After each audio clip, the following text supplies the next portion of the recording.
Hey, welcome to Tribal Jazzman Scholar. I'm Paul Aston. I'm your host.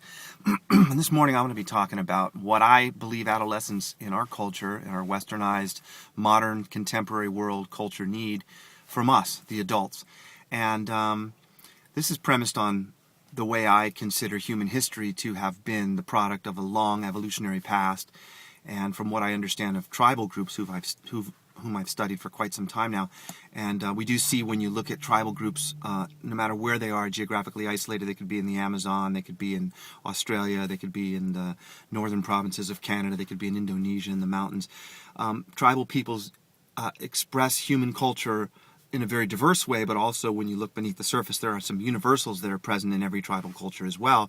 And from those, we can begin to call kind of the patterns, the more organic patterns of human expression in terms of culture. And we can begin to see how people select mates, and how people resolve conflict, and how people engage in relationships with people in their immediate family and outside their family. And there's all kinds of studies on teasing behavior and all sorts of human interactions that can be analyzed when we look at tribal groups. And one of the things we see uniformly in indigenous, nature-based peoples, so I use these terms interchangeably, tribal peoples, nature-based peoples, traditional peoples. One of the things we see uniformly, universally, and then which we can extrapolate to have been part of our own past throughout our tribal ancestry, is what happens when a child reaches the age of 12, 13, boy and girl.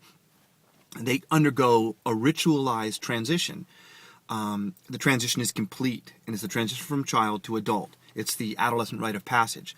And it's a time in which young people undergo ordeals that are supervised by elders, not by parents. These are extended family members. These are elders of the tribe. They're people who know the child and whom the child knows. And usually there's great fanfare around this kind of an ordeal, this sort of a ritual transition. So there are ceremonies, and there's new dress that's given the child to be adult. There's new, often tattooing, facial scarring, and change of name. And after the ordeals have been undergone, after the rituals have been completed, the child returns to the village, symbolically transformed in appearance, in name, and in status, but also in having undergone ordeals, which they have related to their peer group in these transition rituals. They have begin to form a personal hero identity, a personal sense of the narrative of their life based on challenges that they have overcome, fears they have faced head on. So what we find in what I like to call present world, which incidentally is a very recent change in our way of being, Homo sapiens, that's our species, not to even talk about preceding species that were hominid, bipedal, omnivorous, predatory primates that lived in tribal groups that preceded Homo sapiens. Modern humans, we had, of course, Homo erectus, Homo habilis. But just to look at modern humans who've been around for a couple of 100,000 years, our transition out of a tribal lifestyle happened very recently in our past. Representing 1% to 2% of our history as a species has been living in sedentary cities and towns, and agricultural, growing our crops and domesticating animals to feed ourselves, rather than drawing that directly from the wild nature. So that recent transition is something that has happened to us just in the last blink of an eye. And that's important to understand, because we carry within us a lot of ancient wisdom that is not fully conscious in most of us. It gets surprisingly stirred up when we spend time in nature, when we hike, when we sit around a fire. We begin to feel a resonant connection to each other, to the earth. But the adolescent is the subject that I want to end this presentation with, and what the adolescent faces in our world, our present world. They face very limited connection in a vertical sense with elders. Aside from parents and some relatives and teachers at schools, their contact with the adult world is limited, and very often these parents and relatives and teachers in school do not actually fill the role of mentor or elder for them.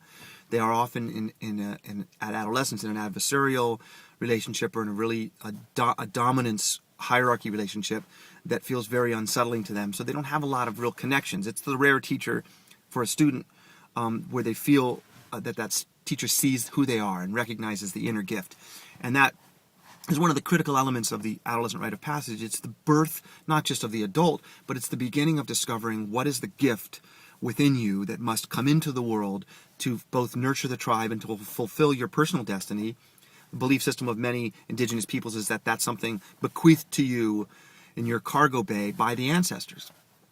And the responsibility of the elders is to see the gift in the youth and to embrace it and to welcome it into the world.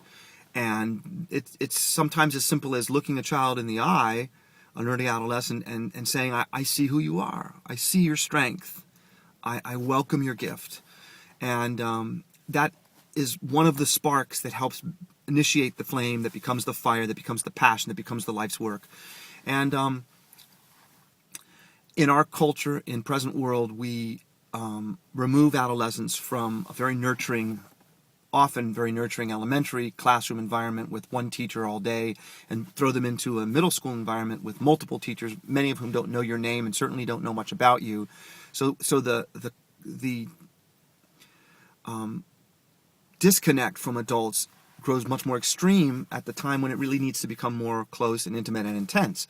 So they begin to look to their peers, and they have a deep yearning for transformative ordeal-type experiences that will help them identify who they are, what are their strengths, how fragile is their sense of courage. So they want ordeals, and they create them for themselves in their peer groups, boys in particular, and then they spend lots of hours with each other relating the tales of their exploits. It could be the building they spray painted, or the thing they stole, or the fight they got in, or the adult whose authority they challenged. It's the ordeals that they like to relate, how much alcohol they drank, how fast they drove their car, the bridge railing they walked on. These kinds of ordeals, when they're supervised by peers, are inappropriate mechanisms to create identity and to create the transition to adulthood, and they're also usually quite unsafe. They're not being moderated by any elders with the wisdom to know what's appropriate and inappropriate. And youth are doing this instinctively, and many of us in the adult world look at it and say, it's that adolescent craziness, they'll get over it, it's hormones.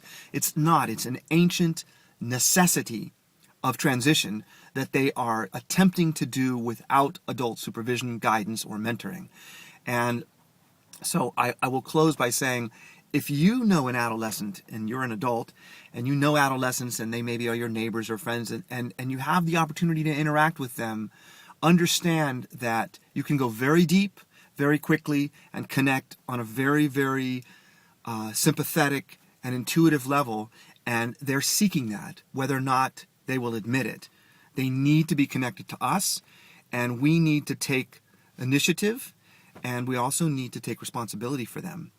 And that's the beginning of creating, once again, the vertical relationships, which were severed not only at the dawn of the agricultural revolution 10 to 12,000 years ago, but the industrial revolution also created a terrible disconnect between youth and adults in establishing these large urban factories where young people went en masse and began to live as factory workers and began to establish their own way of speaking, their own way of dressing. And so we have many things that we're fighting against, the most recent one being the technological revolution, where youth not only have a language that we adults don't master as quickly and as easily, but they also are developing mechanisms of communication through social networking, which we feel very estranged from, many of us in the adult world.